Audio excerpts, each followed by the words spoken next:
Buenísimo. Comencemos entonces. La clase pasada vimos un poquitito del módulo 3, comenzamos a ver las metodologías ágiles, vimos dentro de las metodologías ágiles, estuvimos viendo la herramienta de gestión de proyectos Jira y también vimos por arriba un resumen de algunas de las características de la herramienta de comunicación Slack. Y nos quedó, para terminar el módulo 3, nos quedó describir un poquitito cuáles son los roles de un equipo de desarrollo. Así que bueno, vamos a ver esos temas y después nos vamos a pasar ya al módulo 4, donde vamos a empezar a ver los conceptos de bases de datos.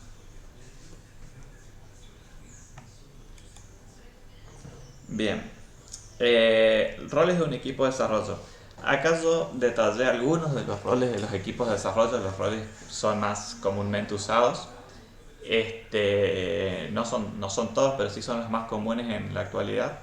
Así que vamos a hacer un repaso de algunos de ellos. Algunos de estos roles ya los vimos en la metodología Scrum porque son particulares de la metodología Scrum, y hay otros que no están directamente relacionados con la metodología Scrum. Uno de los roles que tenemos es el Project Manager. A diferencia de lo que habíamos visto en la metodología Scrum, donde teníamos el Scrum Manager, el Project Manager es el encargado de tratar todos los aspectos que tienen que ver con planificación de un proyecto, y ahí encuadra planificar tiempos de entrega, planificar cuáles van a ser los costos vinculados al proyecto, cómo debería estar conformado el equipo para poder encarar ese proyecto, cuántos desarrolladores backend, cuántos frontend, si debería de haber otros roles que ahora vamos a ver, por ejemplo QA, UX. Son las características que tiene que tener un project manager, ¿sí?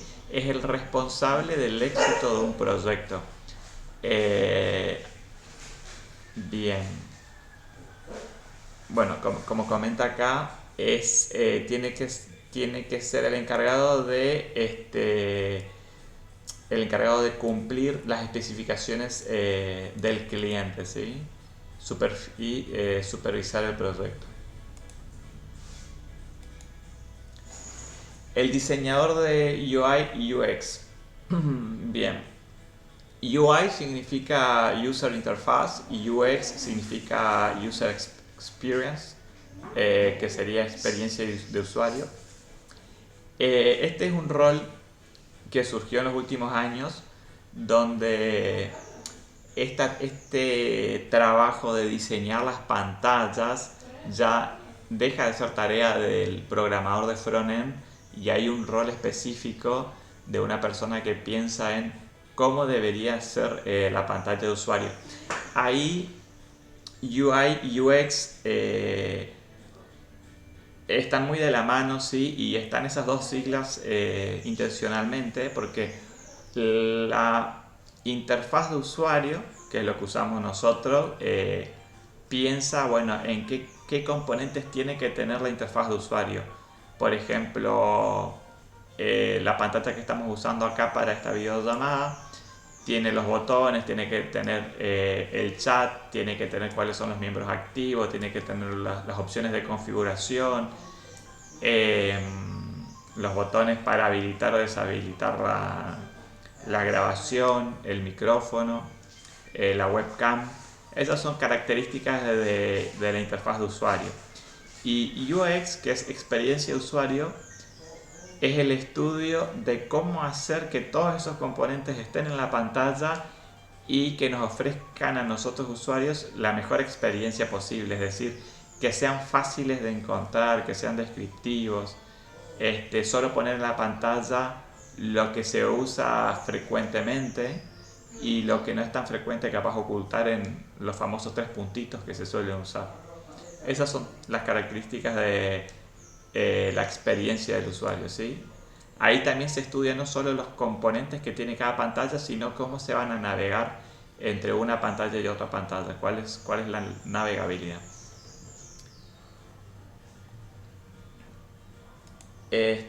Bueno, arquitectos de software. Cuando tenemos una problemática, un cliente nos dice que tenemos que hacer un desarrollo de, vamos al caso con el que habíamos empezado, de un sistema para un supermercado. Habíamos hablado del Product Owner, que es el que sabe del producto. Hablamos del Project Manager, que sería el que nos va a decir, bueno, necesitamos esta cantidad de desarrolladores de backend, de frontend, cuánto tiempo demoraríamos en desarrollar este producto. Hablamos del Scrum Master, que es el que va a segmentar las tareas y decir, bueno, vamos a hacer sprint de 2 semanas para poder ir avanzando en el producto. Vamos a hacer la reunión de la retrospectiva. Y el arquitecto de software, la tarea que tiene es determinar las tecnologías que se van a ocupar para desarrollar este proyecto. Supónganse, bueno, vamos a ocupar Node.js para el backend y vamos a ocupar React para el frontend. Vamos a ocupar base de datos MySQL. También tiene que hacer el diagrama de clases generalmente y el diagrama de tablas, cuáles son los datos que vamos a almacenar, cómo vamos a almacenar estos datos, qué tipos de datos vamos a ocupar. Generalmente el arquitecto de software es una persona que ya pasó por el rol de desarrollador de software y tiene conocimientos muy sólidos en los fundamentos teóricos y mucha experiencia. Entonces tiene la capacidad a un problema de determinar cuáles son las mejores tecnologías y cómo plantear la solución desde el punto de vista 100% técnico, ¿sí? No le preocupan los aspectos de gestión de personas ni siquiera de planificación, sino que más bien es el responsable de que cuando esta solución esté funcionando, funcione efectivamente y que no empiece a haber problemas del tipo la base de datos tiene una tabla con 1 millón de registros y eso no funciona porque la base de datos no se banca 1 millón de registros. Esa es responsabilidad del arquitecto de software, saber qué base de datos ocupar, analizar cuántos registros va a tener esa base de datos. ¿Cuál soy yo de todas esas? Yo soy uno de los siguientes. Preguntan ahí en el chat. Creo que el del último slide. El tester y el quality QA, ¿sí? Asegurador de calidad. Este es otro rol que se suele ver mucho también en la actualidad. El tester es una persona o un grupo de personas que su responsabilidad es justamente probar lo que se va desarrollando. Hay algunos equipos que lo tienen y otros equipos que no lo tienen. Se recomienda que el tester no sea un desarrollador, ¿sí? O si fuera un desarrollador, el tester no tiene que ser el mismo desarrollador que hizo esa funcionalidad. Si tenemos un equipo de 5 desarrolladores, el tester puede ser alguien externo a los desarrolladores, una persona que solo haga testing. Y si no se da el caso por cuestiones de dinero, el que va a hacer las pruebas de un módulo no tiene que ser el que desarrolló ese módulo, tiene que ser otra persona que haya hecho otro módulo. Y la responsabilidad de esta persona es efectuar las pruebas de lo que se fue desarrollando. Sí, puede ser alguien que haga, comentan en el chat, puede ser alguien que haga pruebas en beta, sí, puede ser. En el proceso de desarrollo hay varios momentos en los que se hacen pruebas. Nosotros cuando programamos hacemos pruebas, vamos tirando nuestro código, vamos haciendo pruebas de que eso funcione efectivamente. Además, cuando se hace desarrollo a nivel empresarial, también se programan pruebas, ¿sí? Se desarrollan pruebas. Ahí existen distintos tipos de pruebas, pruebas unitarias, pruebas funcionales y pruebas de integración. Nosotros no vamos a ver ese tipo de pruebas en este curso, ¿sí? Porque es algo un poco más avanzado, pero si quieren pueden investigar, les voy a anotar en el chat para quien se quiera investigar, son pruebas unitarias vías funcionales de integración. Bien, ahí les comenté. Pruebas unitarias, pruebas funcionales y pruebas de integración son las pruebas que se suelen hacer a nivel de desarrollo. Después, una vez que nosotros desarrollamos, hicimos todo ese tipo de pruebas, pasa a la instancia de antes de beta, ¿sí? Antes del entorno de beta hay un entorno de desarrollo o de pruebas donde el tester o el QA lo que hace es, bueno, mira, ¿qué es lo que tiene que hacer el módulo? Y tiene que permitir registrar alumnos a un curso. Bueno, ingresa a la página y prueba a hacer el registro. Y empieza a probar cosas raras. Por ejemplo, le prueba poner letras al número de documento, a ver si eso está validado o no. Prueba poner una fecha de nacimiento del alumno del año 2040, ¿sí? A ver si está chequeado que la fecha de nacimiento sea menor a la fecha actual.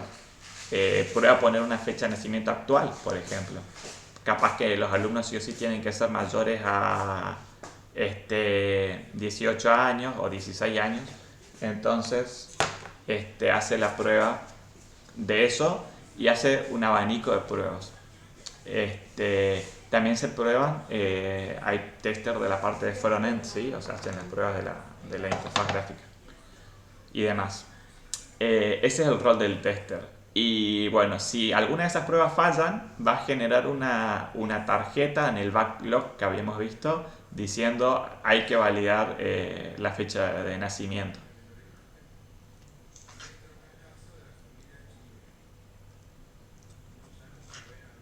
Bien, así que ese es el rol del tester. En los equipos grandes de desarrollo o en los óptimos, el tester no es un desarrollador y solo se dedica a testear, ¿sí? Bien, el DevOps. Este es el rol que tiene su profe de práctica, ¿sí? Él es DevOps. También es un rol que surgió en los últimos años. Antes se los llamaban sysadmin o administradores de base de datos, les decían antes administradores de red. Y ahora el término se llama DevOps. Cuando nosotros programamos, para que el proceso de desarrollo sea más rápido, hoy en día para programar necesitamos instalar al menos una decena de herramientas en nuestra computadora. Ustedes lo tuvieron que hacer ahora para este curso. Tenés que instalar Git, tenés que instalar alguna IDE para alguna interfaz gráfica para Git, tenés que instalar un motor de base de datos, tenés que instalarte, en este caso se van a tener que instalar Node.js para el backend, se van a tener que instalar Visual Code. Eso para su entorno de desarrollo, ¿sí? Imagínense que además, si estamos trabajando para una empresa y tenemos que montar esto en un servidor, tenemos que instalar todas estas tecnologías para un entorno de pruebas, para que el tester pueda ejecutar las pruebas y no tenga que tener instalado todo eso en su computadora. Y además para el entorno productivo, que es lo que ve el usuario, o sea, cuando esa página web, ese sistema ya está funcionando y podemos acceder a través de internet. Imagínense que por cada cambio que ustedes hagan, por cada versión nueva de software que saquen, que si es un sprint de 2 semanas, esas versiones van a salir cada 2 semanas, todo eso se tiene que subir a la versión de pruebas y también a la versión productiva. Imagínense que eso sea manual, ¿sí? Es un súper laburo. Entonces el DevOps lo que hace es vela por automatizar todo ese proceso, ¿sí? Hay un montón de herramientas que permiten automatizar ese proceso y el DevOps es el encargado de que eso sea lo más automático posible. Así que ese es el rol del DevOps, dejar todo lo más simple posible para los desarrolladores. Es una rama bastante interesante también dentro de lo que es el mundo del desarrollo, el del DevOps. Se sale un poquitito de la parte de programación porque se programa muy poco. Antes no se programaba acá, ahora sí se programa porque las herramientas que permiten automatizar las tenés que programar hoy en día. programás el funcionamiento, los flujos de trabajo. Y la última que vamos a ver, el último rol que vamos a ver es el de Tech Lead. Ese es el rol que tengo, que tenía hasta hace un mes, técnicamente hablando, sí, Tech Lead. Es un rol bastante común también en las empresas.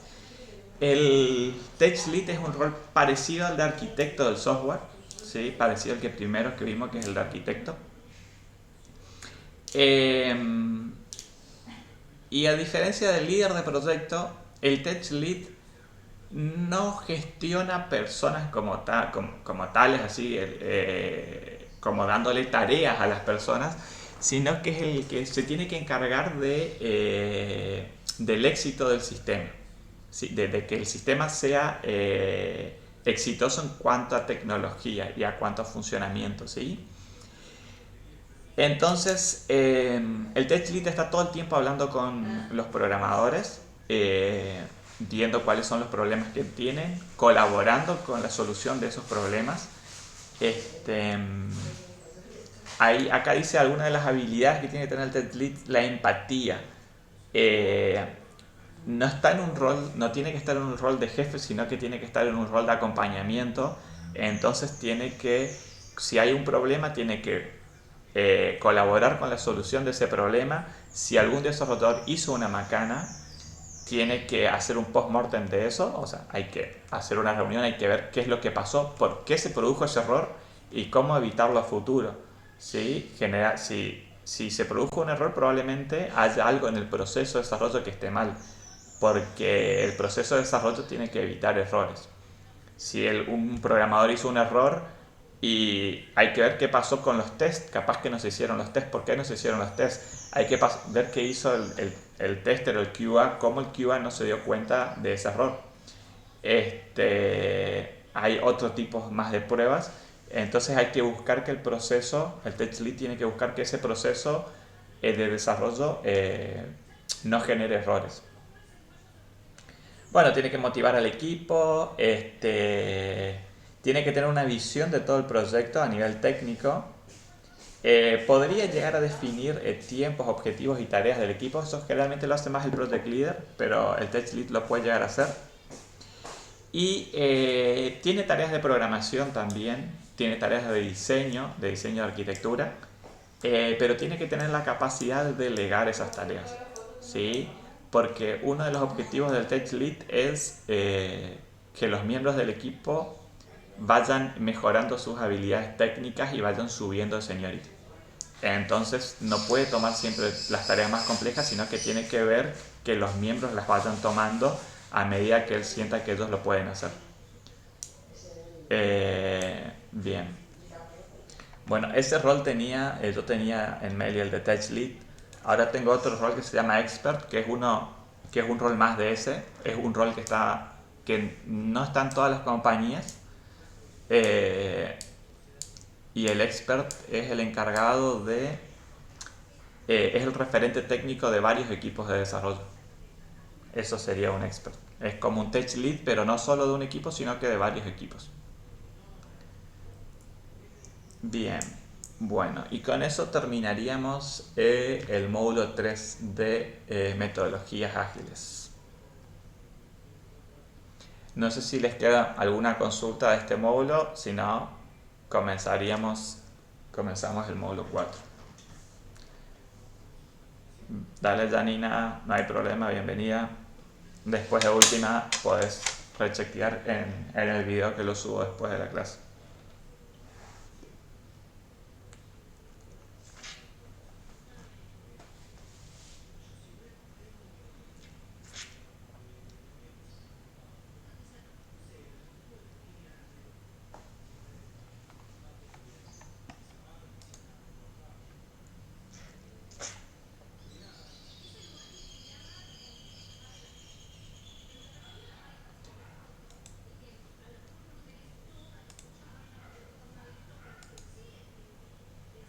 Bien, hay consulta, consulta Gabriel. Sí, ¿cómo es las categorizaciones? Si yo digo yo soy este rol o si la empresa me pone en el rol. Em, Cuando uno comienza o cuando uno se presenta a alguna convocatoria, hay distintas formas de entrar a trabajar a una empresa. Básicamente hay dos. Una es que haya una convocatoria y uno se anote a esa convocatoria y en la convocatoria la empresa va a decir yo necesito un junior, un semi-senior, un senior que sepa estas tecnologías. Entonces, bueno, yo me anoto y digo, bueno, yo quiero anotarme para el puesto de senior, por ejemplo. Y la otra es que la empresa te escriba por LinkedIn. Las empresas a los desarrolladores más o menos experimentados directamente le escriben, buscan perfiles altos. ¿Sí? Este,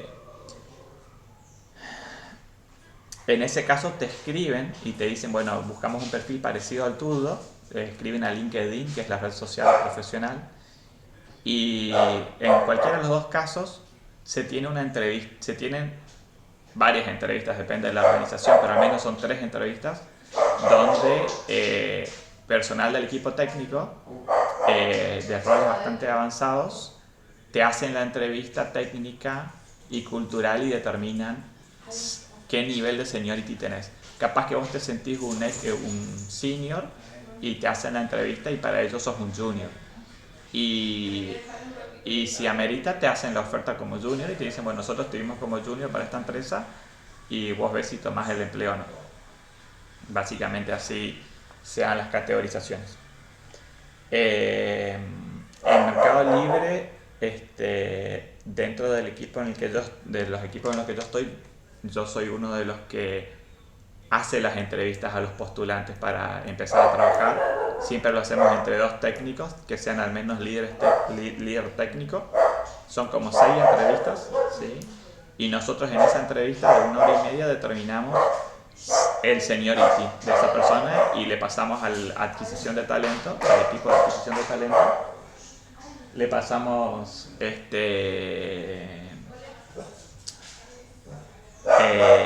cuál es el seniority que nosotros vimos en esa persona.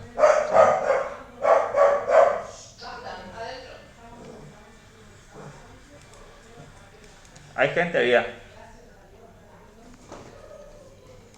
Ahí en Mercado Libre, créense una cuenta en LinkedIn, ¿sí? Y creen su perfil con las cosas que saben. No sé si conocen LinkedIn, pero créense. Y si estudian un poco van a conseguir laburo. Hay impresionante la cantidad de ofertas de trabajo que hay en LinkedIn. Y a medida que vayan aprendiendo, sí, ustedes saldrían como junior, exactamente. Para ser senior se necesitan unos 5 años de experiencia, más o menos, trabajando, para ser senior. Depende, no es algo así súper lineal, porque puedes estar 5 años trabajando en una empresa que trabaja con tecnologías viejas, entonces no te hace un senior, te hace un senior en esa tecnología, pero en realidad estás trabajando con tecnología de antes. Entonces todo depende de la empresa en la que se trabaja. Junior es alguien que recién comienza a trabajar, eso es un junior.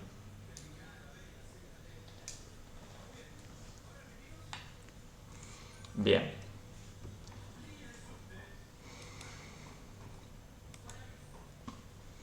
Este, sí, no sé si nos va a alcanzar el tiempo después para, supongo que sí, al finalizar el curso les recomiendo que se creen un LinkedIn, un perfil, que empiecen a mirar un poquitito ahí cuáles son las ofertas de trabajo que hay, carguen lo que saben, de que en este caso van a salir con conocimientos de JavaScript, y vayan viendo cómo se maneja el mercado. Hay mucha oferta de trabajo, sí. Así que nada, y preséntense en las convocatorias, preséntense en las entrevistas, no importa que les vaya bien o mal. Es la única forma de ir aprendiendo y ir metiéndose en el mercado. Las empresas grandes tienen un mecanismo que se llama bootcamp, donde te enseñan a,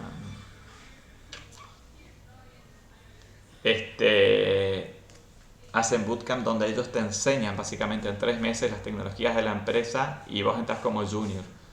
Y ahí entras a trabajar después de 3 meses de un curso intensivo de 8 horas diarias. Y eso se pueden anotar, sí. Después si encuentro el enlace les voy a pasar para anotarse. Pero tienen que tener, para ser convocados ahí tienen que tener al menos un par de años de estudio. Tienen que tener conocimientos en esas tecnologías. Sí, Mercado Libre tiene 40.000 empleados, así que contratan como a 300 personas por mes, más o menos. Es un numerito en toda Latinoamérica.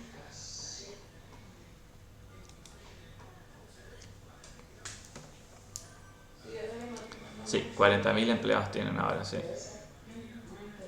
Un numerito. Y de esos la mayoría son del área técnica. Y ahora se puede trabajar, antes tenías que irte a las oficinas, ahora puedes trabajar desde tu casa.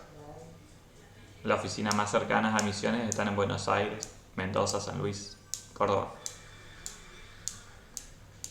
Se puede pedir traslado al exterior también si trabajas desde acá. Podés pedir para ir a trabajar a otro país dentro de donde están las sedes. Se puede hacer, sí. Incluso tengo un compañero de San Luis que se fue a Uruguay, pero tenés que irte a vivir a otro país. O sea, no es que podés vivir acá y cobrar desde afuera. Tenés que irte a vivir a otro país.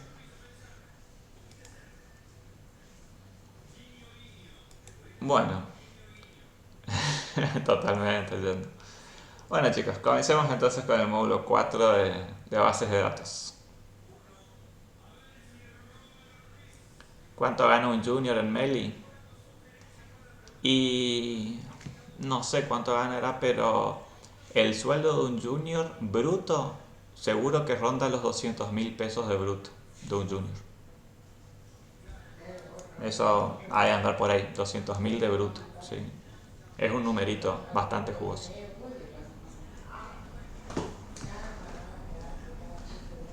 Y eso es en todas las empresas grandes, no es que solo en Meli. O sea, son los sueldos que se manejan para los desarrolladores de software. Así que nada, es súper interesante si les gusta esto que le metan fichas porque se gana bien.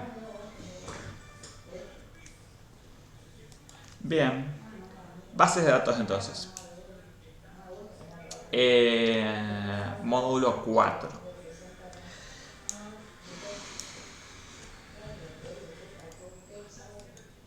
Bases de datos. Bueno, cuando, cuando programamos sistemas, cuando desarrollamos sistemas,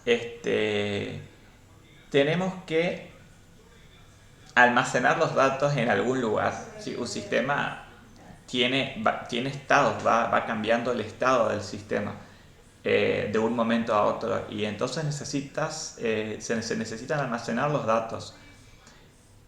Antes, cuando no existían las bases de datos, la única forma de almacenar la información que generabas en un sistema eran archivos. Así como ustedes conocen los archivos, bueno, se creaba un archivo de texto donde en ese archivo se guardaba la información. O se creaban varios archivos de texto y se guardaba la información ahí. ¿Qué pasa? Eso funciona siempre y cuando no tengas muchos datos que guardar, pero cuando empezaron los sistemas a almacenar grandes cantidades de datos, esos archivos de texto empezaron a ser archivos que pesaban megas en ese tiempo, que ya era mucho, capacidades de megas, porque teníamos 32 megas de RAM capaz en las computadoras.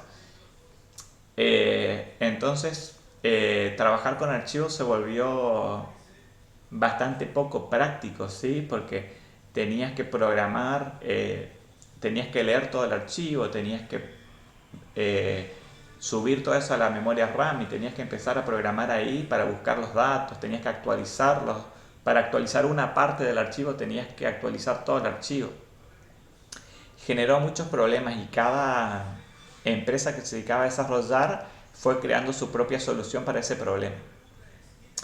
Y ahí salieron las bases de datos, que básicamente son una forma de almacenar datos donde nosotros como programadores nos olvidamos de los archivos. O sea, nos olvidamos de cómo eso se guarda en el disco rígido. Nosotros sabemos que hay un sistema que se encarga de guardar los datos, de actualizar los datos y de recuperar los datos, y él sabe cómo guarda eso en archivos. Capaz que ahí atrás de eso hay un archivo, hay 100 archivos, 1000 archivos, a nosotros no nos importa cómo lo hace. Lo que nos importa es que ese sistema se encarga de esa responsabilidad, y nosotros como desarrolladores ocupamos a esa tecnología para nuestro sistema. Existen, existen varios tipos de bases de datos, pero las tradicionales son las bases de datos relacionales, que son las que vamos a dar en este curso. Básicamente las bases de datos relacionales son lo mismo o es muy parecido a una plantilla de Excel que tiene filas y columnas y celdas, ¿sí? Donde cada celda tiene un valor y ese valor corresponde a los datos de esa fila para esa columna. Después surgieron bases de datos no relacionales, ¿sí? Ahora vamos a ver un poquitito los ejemplos. Y las bases de datos no relacionales, si nosotros pensamos en un Excel, ¿sí? Supónganse que tengamos un Excel que tiene la columna, vamos a guardar datos de alumnos. Entonces Excel va a tener una columna que va a ser nombre, otra columna que va a ser apellido y otra columna que va a ser DNI, ¿sí? Y cada fila, acá tengo un ejemplo, esta columna va a ser bueno, tiene age y score, o sea, año y puntuación, pero supónganse que esto sea DNI, nombre y apellido, ¿sí? Las cabeceras de las columnas, y cada fila puede tener datos de un alumno.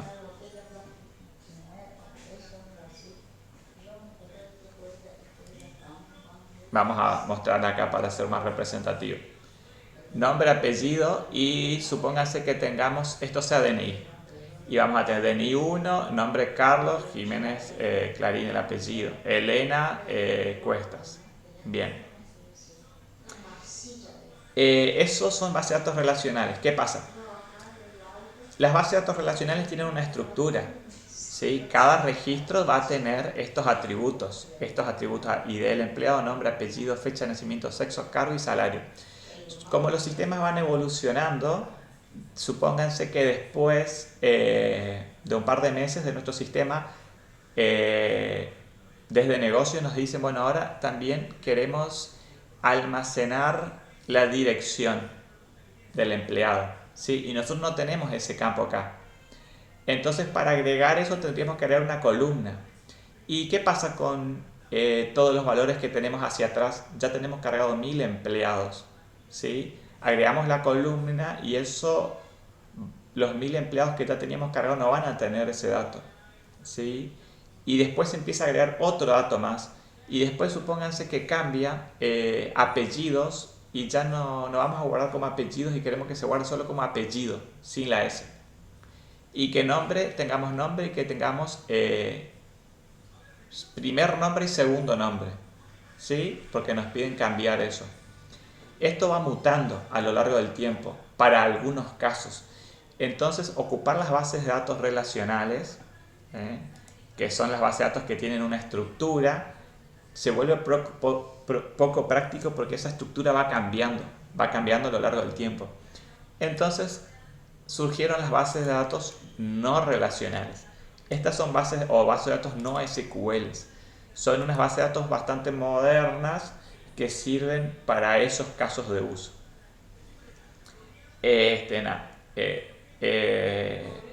Nosotros no vamos a tocar esto en este curso. Se usan en sistemas actuales, se usan muy poco, ¿sí? Solo en sistemas de gran escala se usan, pero en sistemas no tan grandes se usan siempre bases de datos relacionales.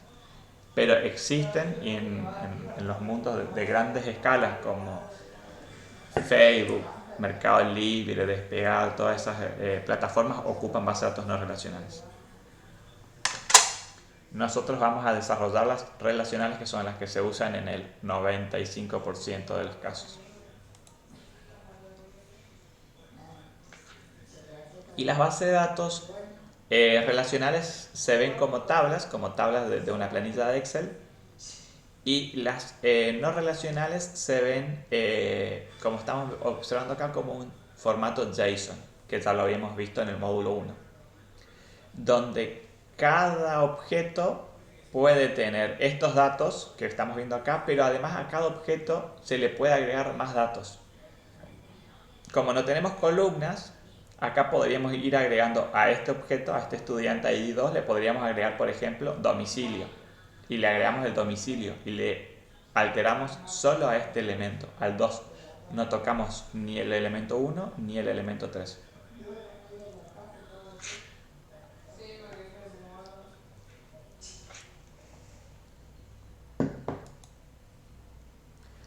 Bien.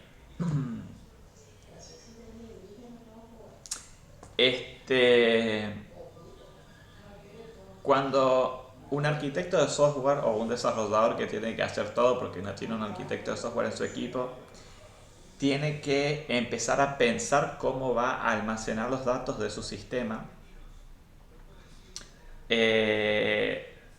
para poder, imagínense un sistema de un supermercado y nosotros tenemos que empezar a diseñar ese sistema, y el contador nos dice, bueno, yo quiero guardar las facturas, y la factura tiene una fecha, tiene una condición del IVA, tiene un número de factura, tiene una lista de ítems que va a tener, cada ítem tiene una cantidad, tiene un detalle, tiene un monto, además tiene el impuesto del IVA, ¿sí?, vinculado a ese ítem, y nos empieza a decir todo eso.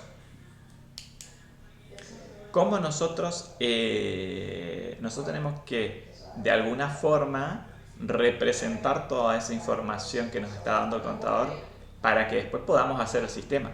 No podemos hacer un documento de Word de 500 líneas escribiendo textualmente todo lo que nos dice el contador. Bien, para eso nacieron los diagramas, y el diagrama entidad-relación sirve para representar los datos que vamos a nosotros necesitar almacenar, y nos permite a nosotros graficar los datos y las relaciones que hay entre esos datos.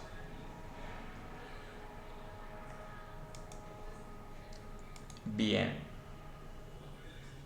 Esto es una forma de estandarizar y sirve para que un desarrollador arme un diagrama entidad-relación y después los demás desarrolladores o los demás miembros del equipo pueden leer ese diagrama y entienden. Eso está estandarizado. Si no estuviera estandarizado, solo el que lo escribió lo va a entender, y nada, después la persona que lo lee tiene que tratar de descifrar qué es lo que significa cada flecha o cada componente. Entonces esto está estandarizado. Este es un ejemplo de un diagrama entidad-relación. Voy a maximizar para que se vea un poco mejor. Bien. Este es un ejemplo de un diagrama entidad-relación. En el diagrama entidad-relación, ahora vamos a describir cada pieza, pero me quedo con el ejemplo para que se hagan una idea. Vamos a poder graficar con bloques cuáles van a ser las entidades de nuestra base de datos. Cada entidad es un objeto que representa algo del mundo real, similar a como vimos los objetos JSON. Esto es a nivel de base de datos, es muy parecido y está relacionado. Por ejemplo, acá tenemos el objeto user, no sé si llegan a observar acá, pero el objeto user, que va a tener el atributo ID, un identificador, va a tener el nombre de usuario y va a tener la contraseña. Entonces esto nos va a servir a nosotros para iniciar sesión. Después hay otro componente que acá se llama UserInfo, que tiene también un identificador, tiene primer nombre, apellido, email y puntos de 1 a 4. Y así de cada uno de los elementos que fueron representados en este diagrama. Acá si miramos este diagrama, user y userinfo son dos entidades distintas. Esto tranquilamente el diseñador, el arquitecto podría haber determinado que esto es una sola entidad, ¿sí? Que user y userinfo podrían ser una sola cosa y todos estos atributos los podríamos haber puesto de este lado, en user. Username, password, first name, last name, email y los rounds. Podría ser tranquilamente también. Eso va a depender de los usos que le vamos a dar. Ahora vamos a ver un poquitito más adelante. Entonces el objetivo es que cada desarrollador pueda ver esto, leer esto y entender cómo están los datos, y estas flechas, que no son flechas, que son conectores, nos van a indicar la relación que hay entre estos componentes.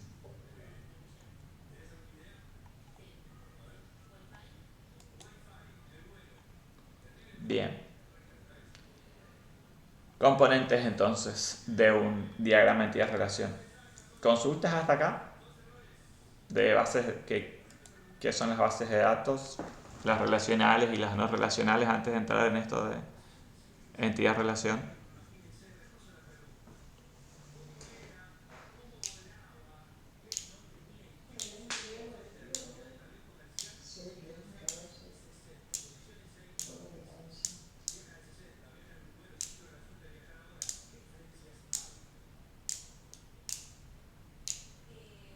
Ahí veo que están escribiendo, así que espero sus comentarios.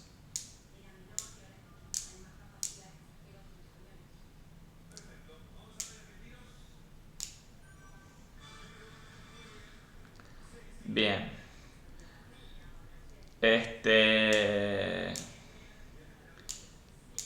A ver. Bueno, no es tengo una cosita de imanes, no es una viroma, que se rompe, digamos, y se une. Y después me parece que las no relacionales son más simples, puede ser.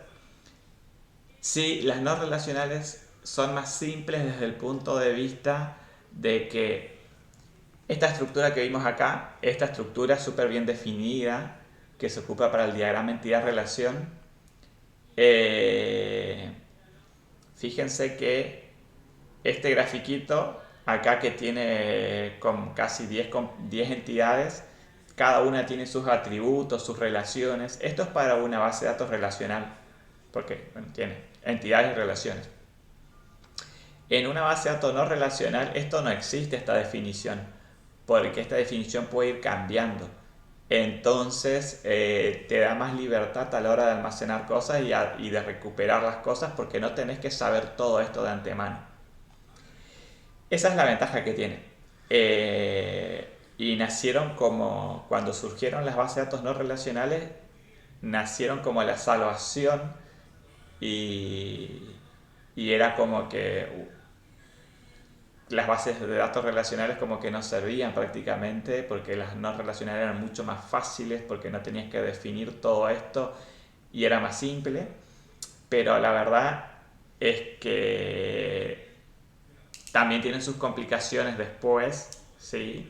Porque al no tener las cosas definidas, no sabes qué es lo que hay ahí adentro, solo te enteras cuando recuperas los datos, y podés tener cosas súper heterogéneas adentro de un mismo documento, así que tiene otras complejidades. A fines prácticos, cuando se desarrolla un sistema súper complejo, lo que se suele optar es para ocupar bases de datos no relacionales para cierto tipo de información y relacionales para otro tipo de información. Pero eso es para sistemas muy complejos, digo, muy muy complejos. Si no, se ocupan siempre bases de datos relacionales, que tienen ciertas características que nos garantizan ciertas cosas a los programadores. Por ejemplo, algo que se llama ACID, ¿sí? Que son una de las características de las bases de datos relacionales. Les voy a anotar acá, así, si lo quieren buscar.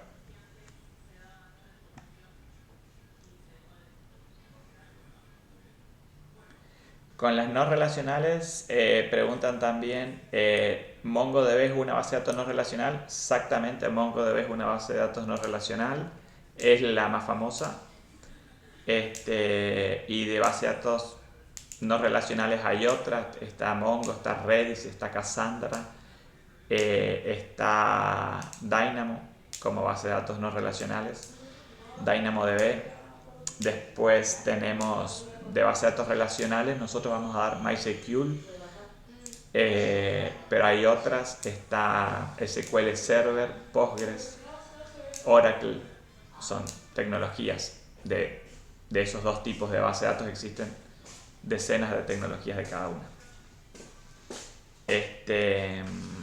Bien. Y a ver qué otra pregunta más. Para una base de datos que contenga datos de clientes y usuarios sumados a datos sobre sus compras, ¿qué tipo aplicaría mejor? Para ese tipo yo ocuparía una base de datos relacional, ¿sí? Porque las bases de datos relacionales tienen ciertas características, como la que puse ahí, que es ACID, una de las características que nos facilitan muchas cosas a la hora de programar, ¿sí? Por ejemplo, la transaccionalidad nos garantiza. Ahora vamos a ver eso más adelante. Pero nos da ciertas garantías que las no relacionales no tienen. Entonces, al no tener esas garantías, las tenés que programar vos. Te llevas esa complejidad a la aplicación. Pero lo que sí tienen de bueno las no relacionales es que son más rápidas para grandes cantidades de datos.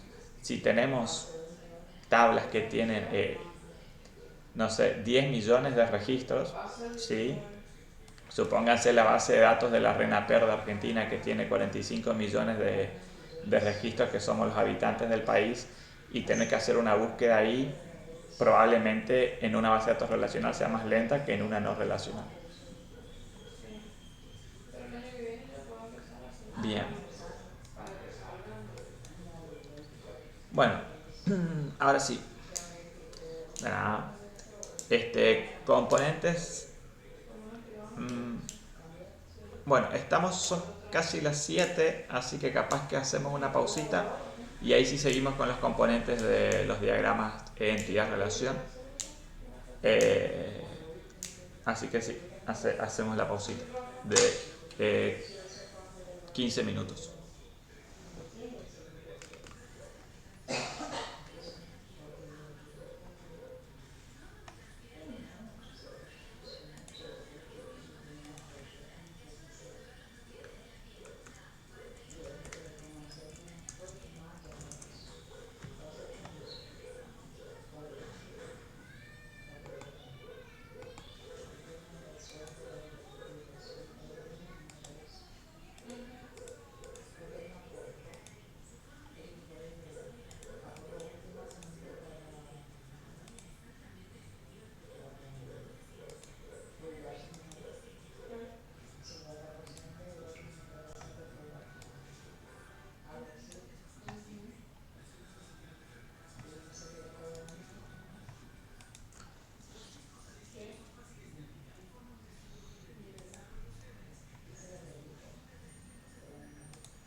Bien, continuamos entonces.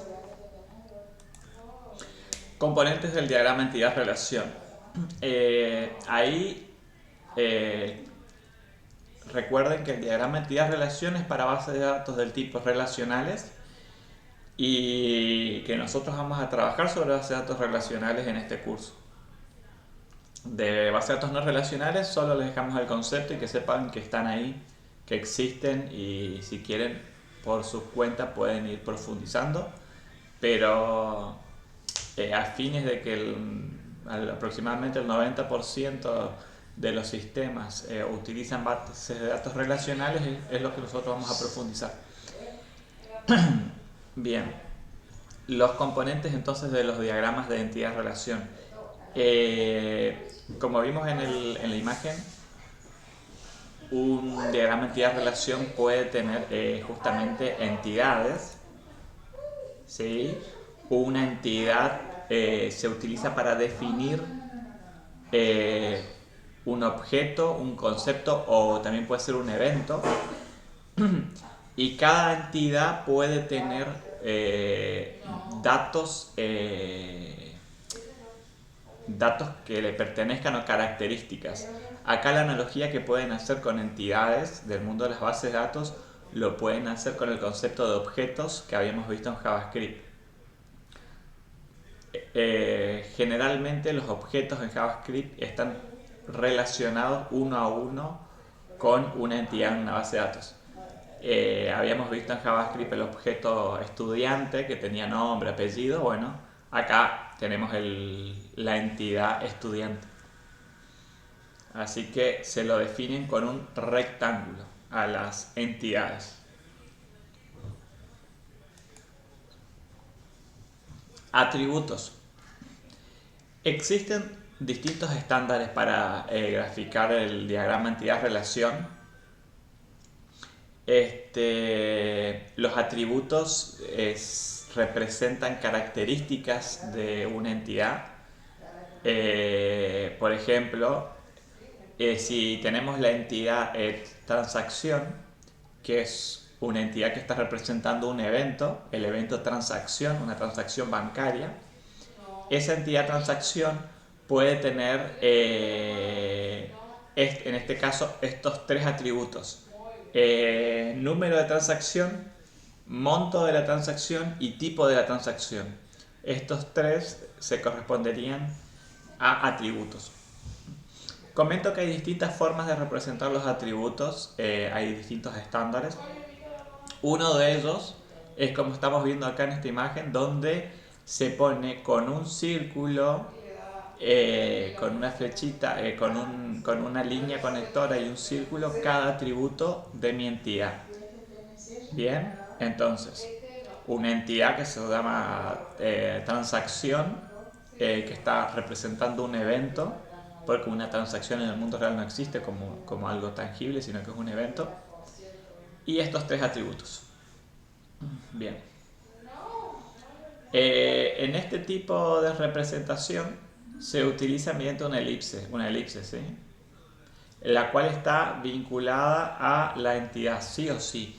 Esa es una restricción. Un atributo sí o sí pertenece a una entidad. No pueden existir atributos sin depender de una entidad. Siempre pertenecen a una entidad.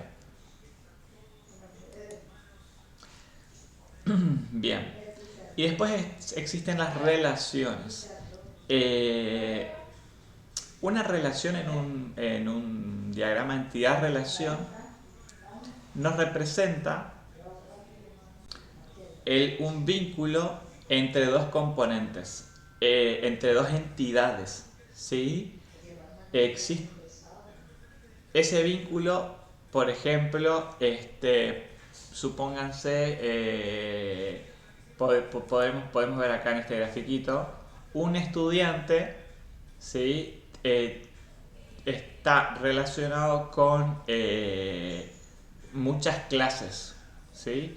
Es decir, un estudiante puede estar inscrito a varias clases. Puede tener la clase de matemática, la clase de lengua, la clase de literatura. Entonces hay una relación entre estudiantes y clases. Bien, eso es lo que nos representa la relación. Para este caso de acá, transacción, la entidad transacción, acá podríamos tener otra entidad que sea cuenta bancaria, que tenga un número de cuenta bancaria, tenga un titular de cuenta bancaria, y va a estar relacionado con una cuenta bancaria. Puede tener muchas transacciones, todas las transacciones, el histórico de transacciones. Así como cuando entramos al home banking y vemos los movimientos, estamos viendo los movimientos de nuestra cuenta bancaria.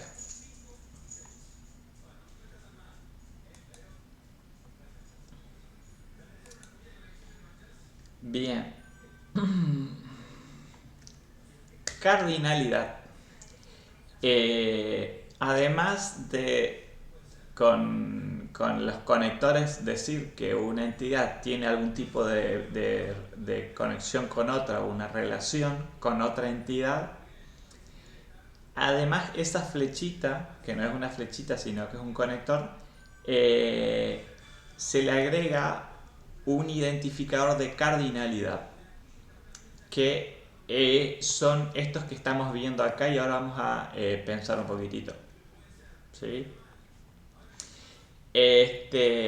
Cuando dos entidades están relacionadas, esa relación, según la cardinalidad de esa relación, es cómo eso se va a transformar después en datos, que lo vamos a ver cuando empecemos a trabajar con SQL.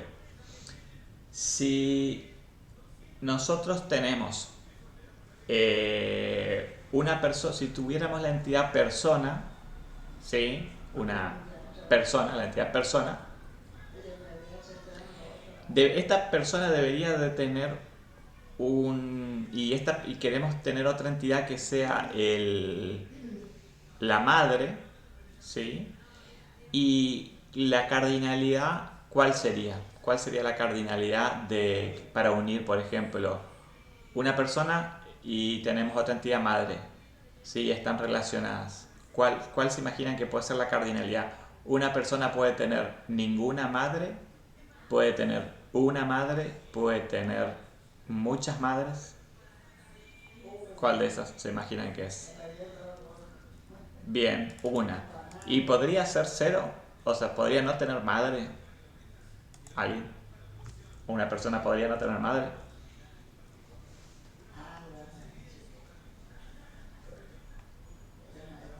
No. Bien. ¿No comentan? Sí, no, hoy en día todo se puede, hasta se podrían tener varias capas. Bien, buenísimo ahí. Ahí fíjense la complejidad de los sistemas. Es algo que se ha adoptado.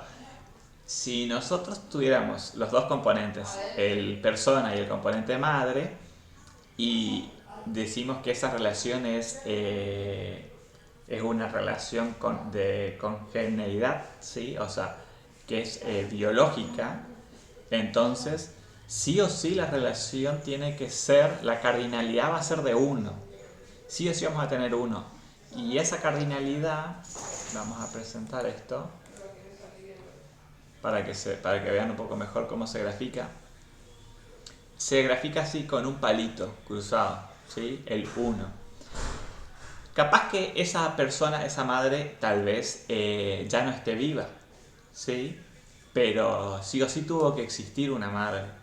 Existe como tal y es una, tal vez el atributo de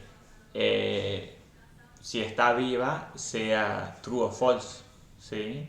Pero existe una madre y sí o sí tiene que tener una madre.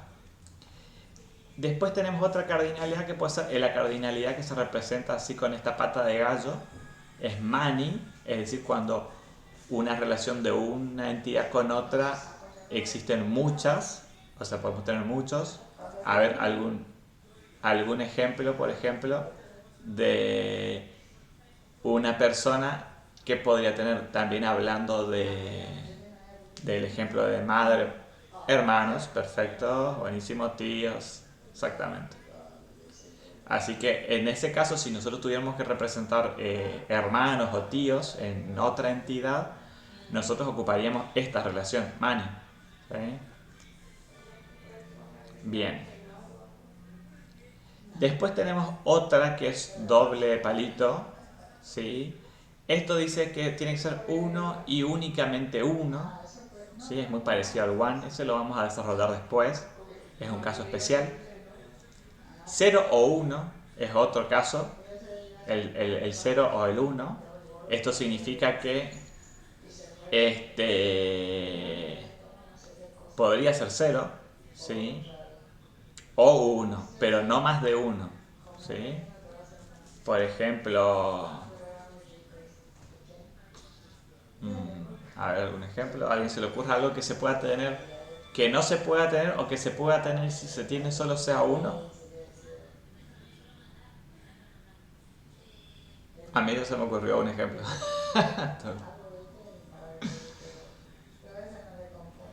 Número de DNI, buenísimo, el DNI. Claro, puede ser indocumentado, entonces no tenés DNI.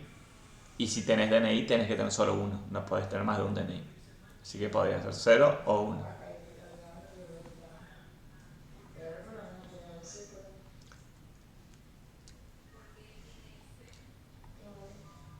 Las huellas. Las huellas depende porque podríamos tener de 10 huellas digitales, de los 10. Salvo que contemos con lo de los dedos de los pies también serían 20. Bien. También tenemos uno o muchos, one or many, ¿sí? Que es parecida a la de muchos. Y podríamos tener cero o muchos también, ¿sí? Son variantes. Uy, ahí está, se fue, bien. Bueno, los símbolos de los diagramas de entidad-relación. Entonces, vamos a ver los más comunes y después vamos a ver estos que tienen doble. El rectángulo, suegras, de cero a muchas. Uy. Bien, el rectángulo como vimos es para representar las entidades. Eh, Después el rombo se puede usar para representar que hay una relación entre una entidad y otra con el conector. El elipse se usa para representar los atributos. Y los que son dobles, o sea, elipse doble, rombo doble y doble rectángulo, acá dice que es una relación débil. ¿Sí? Eso se representa cuando hay una relación de dependencia en- entre una entidad y otra entidad. ¿Qué quiere decir? Que, a ver, no sé si lo voy a tener a mano algún ejemplo, pero ese símbolo se usa cuando una entidad solo puede existir si otra entidad existe. Y esa entidad débil es la que se representa con este doble rombo, doble rectángulo. Por ejemplo, si yo tengo la entidad padre y tengo la entidad hijo, y la entidad hijo es una entidad débil porque depende del padre, ¿sí? No, si no hay padre, no tengo padre, no voy a tener hijo. Este, no se usan tanto, sí, pero se le puede agregar como una entidad débil para representar eso, para que cuando veamos el diagrama entendamos que hay una relación débil.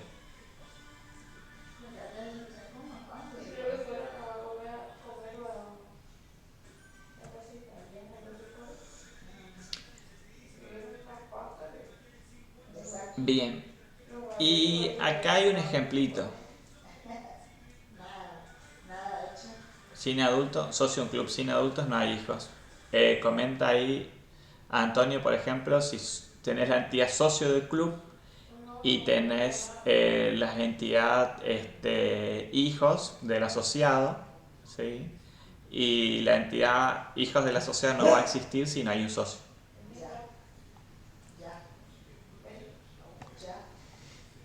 Bien, bueno, uy, se me fue. Este es un ejemplo de un diagrama de entidad-relación con esta nomenclatura que estuvimos viendo, ¿sí? Que les comenté que hay otros tipos de nomenclaturas también. Esta es la que vamos a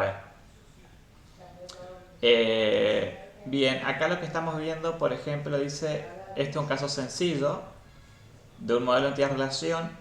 Tenemos tres entidades, cliente, cuenta y transacciones. No sé cómo están yendo con las clases de inglés, pero espero que bien, porque como verán ocupo muchas cosas acá que están en inglés. Entiendo que ya están dominando inglés. Están como para ir a Estados Unidos tranqui una semana. Este, bien, Customer, Account y Transaction. Very good. Very difficult. Bien. Customer, Account y Transaction. Cliente, cuenta y transacción.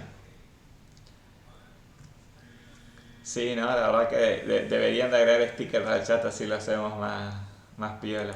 Creo que se puede, ¿eh? A ver. Si me lo cambia. No, no me cambia, no dije nada. Qué más gana. Copiando y pegando capaz. Bien. Bueno, tenemos estas tres entidades, Customer, Account y Transaction. Y vamos a ver un poquitito el rombo se ocupa para indicar que hay una relación entre estas entidades. Y fíjense, por ejemplo, acá que no representaron como entidades débiles, ¿sí? No están representadas con el doble rombo, con el doble rectángulo, ¿sí? Pero sin embargo si no hay cuenta, no hay transacciones, por ejemplo. Bien, y acá tenemos, por ejemplo, un cliente, y esto, acá es algo importante también que no está ahí en la definición, es siempre las relaciones se leen de un ítem hacia el otro. Entonces esto es así: un cliente digamos, puede tener, y cuando vienen hacia acá miran esto y dicen uno y solo una cuenta, ¿sí? Es decir, si yo tengo un cliente, estamos hablando en un banco, sí o sí tiene que tener una sola cuenta, ¿sí? Esto es lo que dice acá, una y solo una cuenta. Y después, una cuenta, lo que me dice, venimos para acá, puede estar en uno o más clientes, ¿sí? Tal vez vemos que tiene la pata de gallo de este lado. Eso me está diciendo que la cuenta va a tener, puede estar en varios clientes. Y después decimos que una cuenta puede tener muchas transacciones, una o muchas transacciones, ¿sí? Y una transacción, venimos para acá, puede pertenecer a solo una cuenta.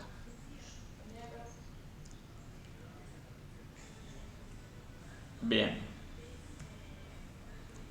Ay, no me pasa. Ahí está. Bueno, y a este ahora le agregamos, tomando el ejemplo anterior del diagrama anterior, acá le estamos agregando los atributos que habíamos visto que era con una elipse. Tenemos la entidad estudiante, tiene el ID del estudiante y tiene el nombre del estudiante. La entidad curso, que tiene el ID del curso y el nombre del curso. Y la entidad profesor, que tiene el ID de empleado, le pusieron acá, debería ser ID de profesor, y el nombre del profesor.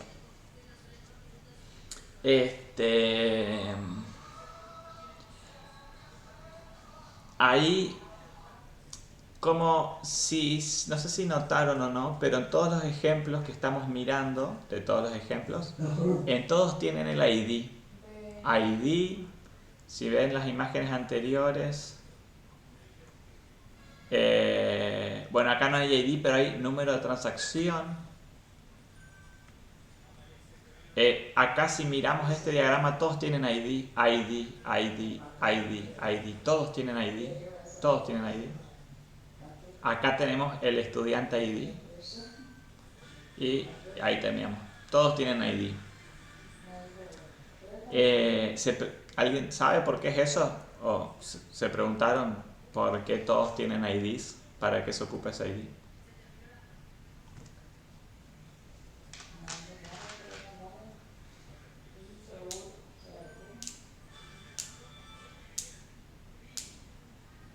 Código único para poder identificarlos. Identificar, localizar, como el DNI. Bien. El DNI podría ser un ID. La foreign key está bien. Primary key también. Bien.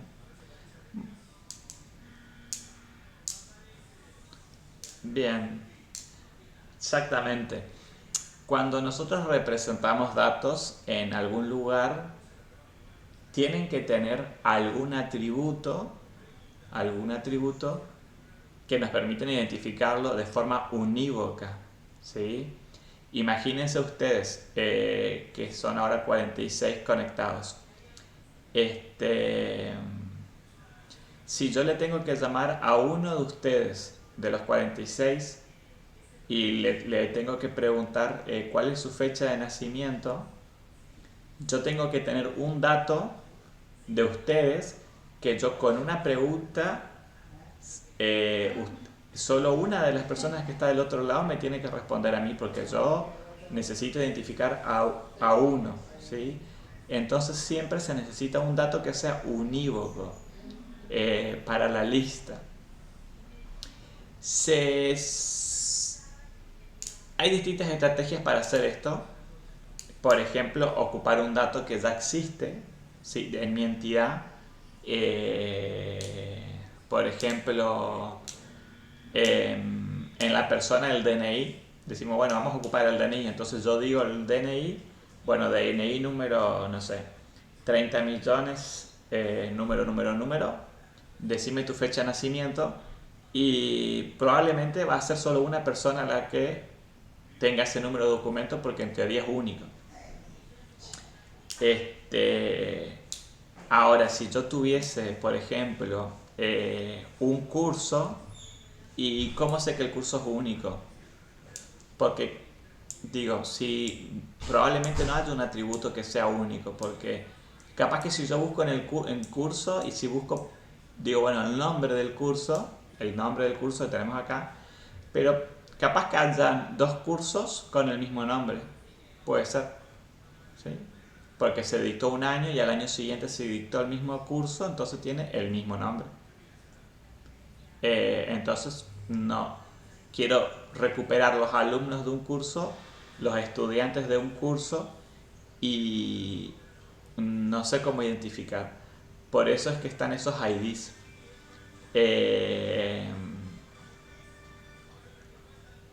En la facultad me enseñaron que en ingeniería del software de la facultad me enseñaron que el ID que hay que usar tiene que ser un atributo que ya existe, que no tiene sentido crear un ID.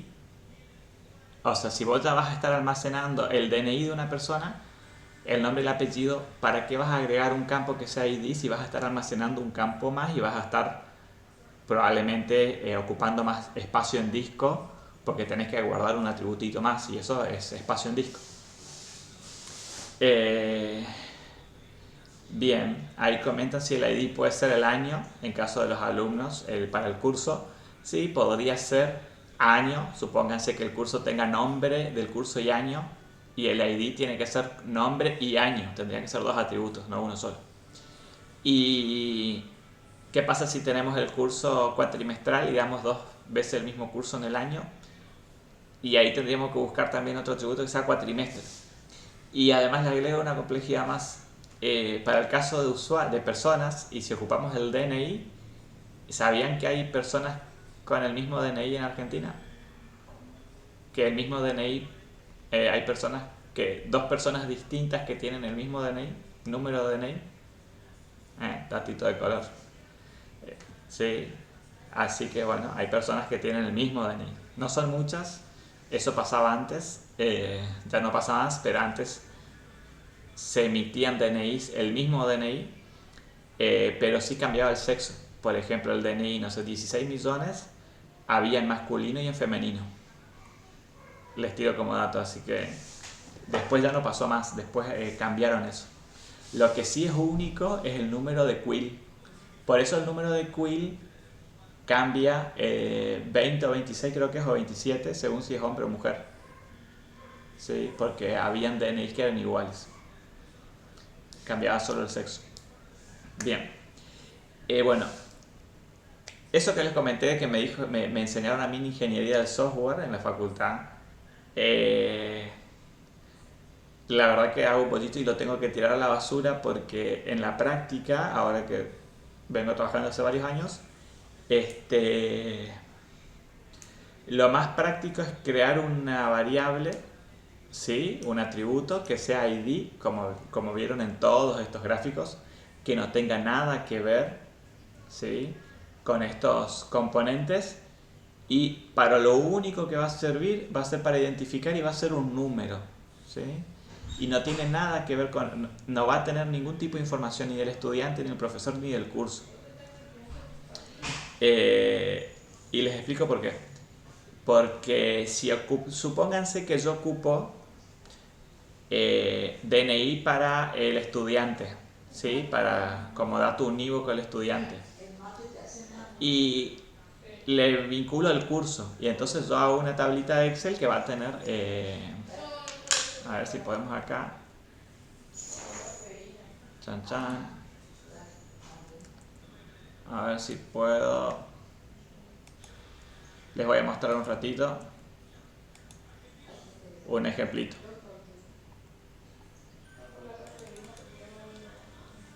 Así lo hacemos práctico. Si me responde el navegador.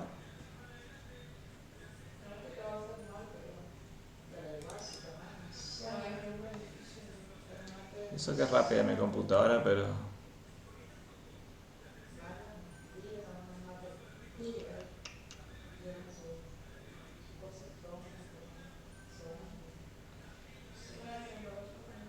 hoy no es su día.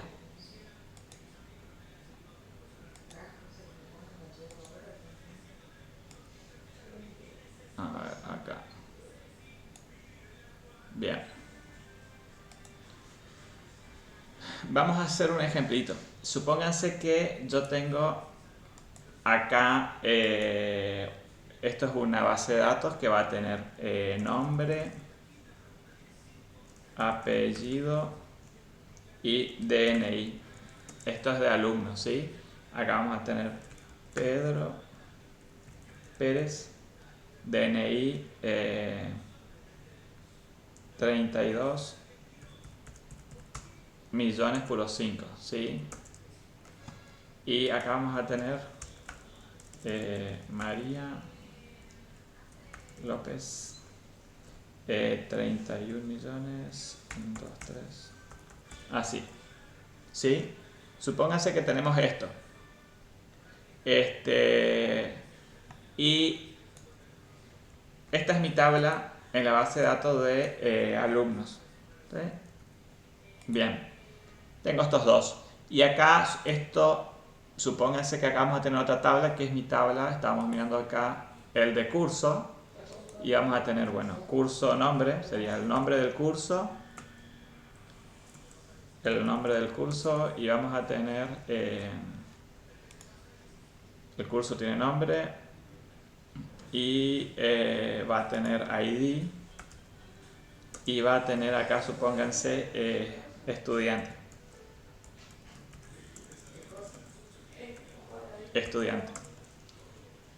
Nombre del curso, programación 1, ID 1, programación 2, ID 2. Y acá en el estudiante yo tengo que guardar algo que identifique de forma unívoca al estudiante. Si yo ocupo el DNI, supónganse que este estudiante está anotado en estos dos cursos, yo mirando esta tabla de cursos, yo puedo ver que el estudiante 32555 está haciendo el curso de programación 1 y el curso de programación 2. Entonces yo quiero saber quién es este estudiante. Vengo a esta tabla y digo, bueno, ¿cuál es el estudiante 32555? Y lo veo acá, ah, bueno, es Pedro Pérez, buenísimo. Estoy ocupando esto como mi primary key, mi identificador. ¿Qué pasa si el preceptor que dio de alta a ese alumno le escribió mal el DNI? Porque le escribió mal, porque se confundió. Y el DNI no era así, el DNI en realidad era 6 acá. Cambió el DNI por 6 y hay que modificarlo. Pero cuando modificas el DNI acá, esto acá se pierde porque vos acá tenés el DNI que era antes, ¿sí? Y el tipo escribió mal, te cambió acá y ahora ya te pinchó los datos de este lado. Acá vos no perdiste esas referencias, ¿sí? Ahora cuando venís a mirar acá y decís, bueno, yo quiero saber cuál es el estudiante de programación 1 y vengo acá y no lo encuentro, porque no existe, perdí esa referencia. Y si yo quisiese actualizar acá, lo que tengo que hacer es actualizar también en todas las referencias, ¿sí? Tengo que actualizar en el DNI del alumno, tengo que actualizar en la columna de estudiante del curso Imagínense si esto fuera un sistema que tiene 1000 tablas, ¿sí? Sería una locura. Ahora, si acá nosotros tenemos IDs, y acá tenemos ID, ¿sí? Esto es algo que no tiene por qué ser modificado, porque el ID no significa nada, es algo interno del sistema. Entonces yo miro estudiante 1, vengo acá, busco estudiante 1, bueno, este sería 2. Vengo acá, busco estudiante 1 y sé que es este. Y el ID nunca va a cambiar, es algo inmutable, porque no hace sentido cambiar porque no representa nada más que la unicidad de esa entidad. Así que le puedo cambiar el DNI, el apellido, el nombre sin ningún tipo de inconvenientes. Bien, volvamos acá. Y acá otro datito que pueden ver es que en algunos casos en los rombos que representan las relaciones se le puede poner el significado de la relación. Por ejemplo, un estudiante está asignado a cursos. Acá es una relación de uno a muchos y uno a muchos, o sea, un estudiante puede tener uno o muchos cursos, ¿sí? Y un curso puede tener uno o muchos estudiantes. Eso es así, ustedes pueden hacer muchos cursos y un curso puede tener varios estudiantes, de muchos a muchos. Y un curso puede tener acá, en este caso dice un profesor, y un profesor puede tener un curso, ¿sí? Se ve que en este diagrama un profesor no puede dictar más de un curso, ¿sí? Y un curso solo tiene un profesor. No es el caso nuestro, porque en nuestro caso acá del Silicon, un curso tiene más de un profesor. Y un profesor podría dictar más de un curso. Bien. ¿Alguna pregunta de esto?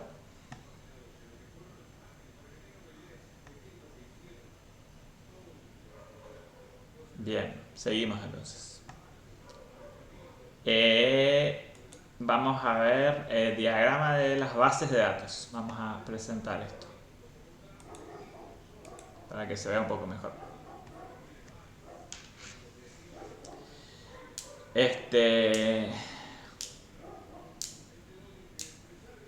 Bien, después de este modelo de entidad relación que vimos el anterior, este modelo de acá, esto nos permite a nosotros hacernos una idea de bueno, cuáles son las entidades, cuáles son las relaciones que hay entre estas entidades y cuáles son los atributos de cada entidad. Y esto es independiente de qué motor de base de datos vamos a usar, ¿sí? Incluso podríamos ocupar algún motor no relacional, o sea, podríamos tomar un modelo de estos, ¿sí? Alguien nos hizo un modelo de entidad-relación y podríamos después ver qué motor de base de datos usamos, cómo representamos esto, es independiente del motor de base de datos que vayamos a usar. Es una representación de los datos que vamos a tener que almacenar en nuestro sistema y sus relaciones a alto nivel. Después de ese diagrama vienen los diagramas de las tablas o de diagrama de base de datos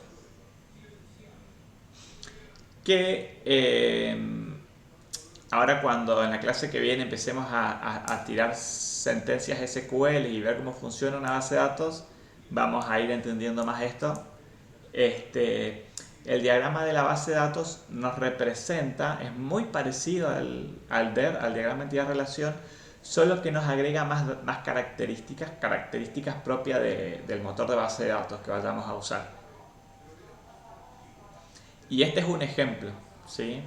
Si observamos, las relaciones ocupan la misma nomenclatura. Por ejemplo, acá tenemos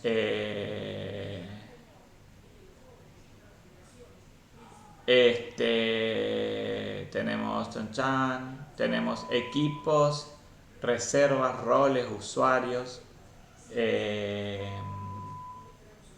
tipos, equipos, y hay tipos de equipos, ¿sí? Estas son las relaciones. Y acá dentro, no sé si ustedes lo llegan a ver ahí, me imagino que sí. Cada atributo, en lugar de representar así, como estamos representando acá con elipses para los atributos y rombos para determinar el tipo de relación que hay, acá directamente las relaciones se representan con el conector, no se le agrega el rombo, y los atributos, en lugar de hacer con burbujitas, con elipses, se los ponen adentro de la caja de la entidad.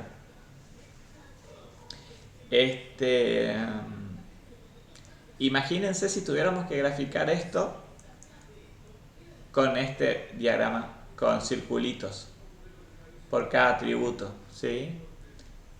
Acá tendríamos que sacar 7 circulitos, ¿sí? Acá también 3, 6, 8 circulitos afuera. Bien.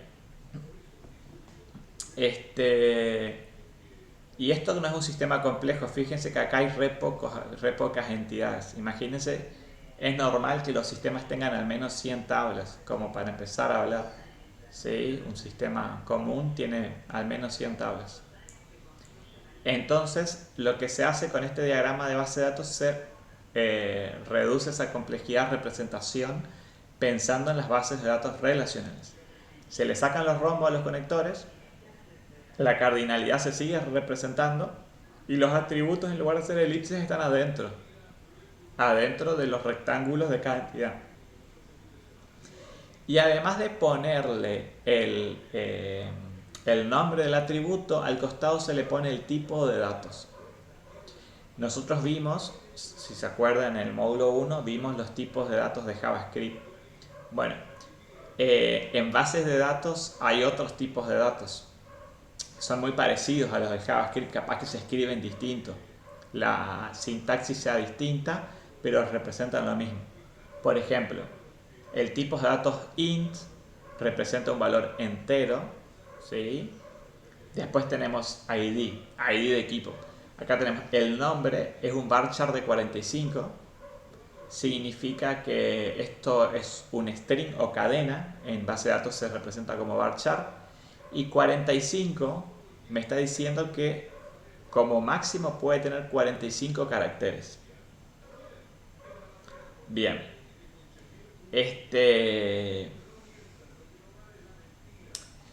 Ahí, ahora en la próxima clase vamos a ver cuáles son los tipos de datos que hay en las bases de datos. Son parecidos a los de los lenguajes de programación. Y lo que cambia por ahí un poquitito, como están viendo, el varchar, que es de caracteres, se le tiene que decir de cuánto es la longitud. Eso es muy importante porque en una base de datos estamos guardando eso en el disco rígido. Y podríamos estar guardando 100 registros o 1.000.000 de registros. Entonces, saber de cuánto se pone el varchar cuando nuestra base de datos es muy grande es súper importante, porque capaz que en lugar de estar ocupando 10 GB de disco rígido vamos a estar ocupando 50 GB solo porque acá en lugar de poner 45 le pusimos 500. ¿Sí? El efecto es multiplicador por cada valor que tengamos guardado. ¿Sí? Por eso se especifica cuál es la longitud de mis caracteres. Preguntan en el chat, Aleli pregunta qué significa indexes. Bien, estos son índices. Una base de datos relacional nos permite a nosotros guardar estos datos, ¿sí? Pensando como en un Excel, que habíamos visto el ejemplo del Excel. Y también nos permite a nosotros hacer búsquedas, y también hacer búsquedas en base a las relaciones que tienen esas entidades. Los índices sirven para que la base de datos haga búsquedas más rápidas sobre esos valores que tienen ahí. Los vamos a ver ahora un poquitito más adelante. Y además, las relaciones entre una entidad y otra entidad, ¿sí? al igual que yo les mostré acá, acá en este ejemplo que les hice, tenemos esto y tenemos esto, ¿sí? Así. A ver. Bien. Esto es alumnos y esto es cursos, ¿sí? Y si ustedes observan, yo en cursos estoy ocupando una columna que se llama estudiante, que tiene el ID del estudiante, ¿sí? Esta columna está relacionada con esta columna de acá. Es lo mismo. Y se ocupa en las bases de datos para guardar esa relación entre esta tabla de alumnos y esta tabla de cursos. Esta columna sería un índice. Esta columna sería mi índice. Vamos a poner en azul y en negrito. Esta sería mi índice para buscar, para poder filtrar por estudiantes. Me guarda la relación.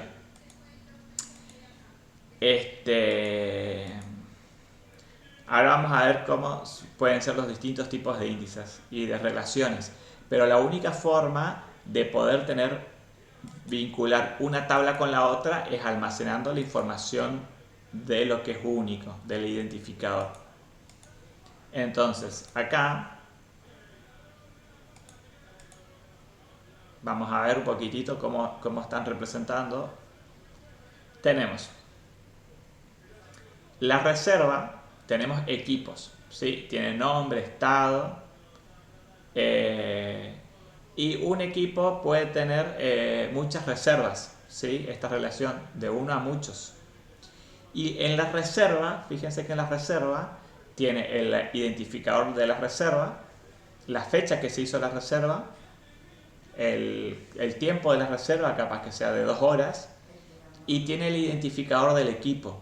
Acá dice ID del equipo, ¿sí? Porque este atributo, el ID del equipo, es el que me permite a mí saber después cuál es el equipo que tiene hecho esa reserva, ¿sí? Se agrega ese campo para tener esa relación. Entonces, si nosotros tenemos una tablita con reservas, vamos a poner reservas y equipo. Vamos a copiar esto para hacer ese ejemplo y vamos a representar allá ese mismo ejemplo. El nombre, así.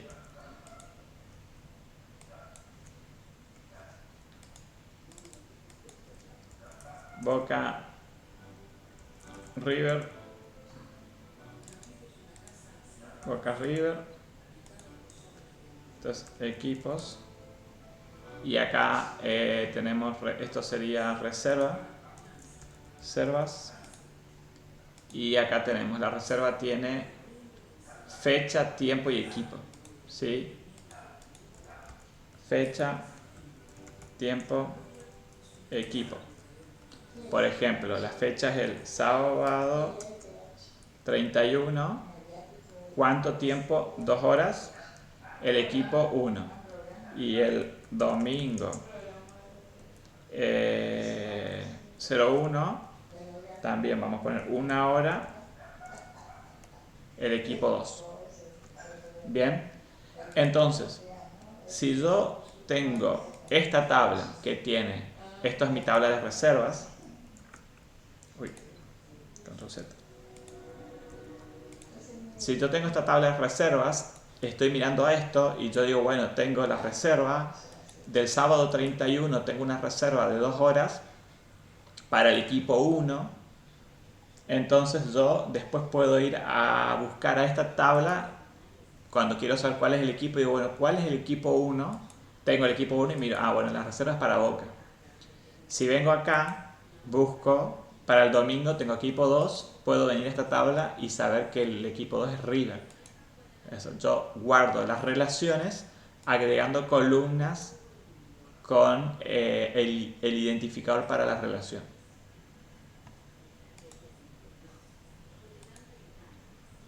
Bien. A ver si tengo algo más acá porque estamos en hora. Bien, después ya pasamos a SQL. Bien, hasta acá llegamos en esta clase. Clase que viene ya vamos a empezar a ver SQL y vamos a empezar a crear tablas, a hacer búsquedas en las tablas, a entender un poco esto de las relaciones, a cargar datos. Este material bibliográfico les voy a colgar en el Canvas, no lo subí todavía. Y también les voy a subir el video de esta clase.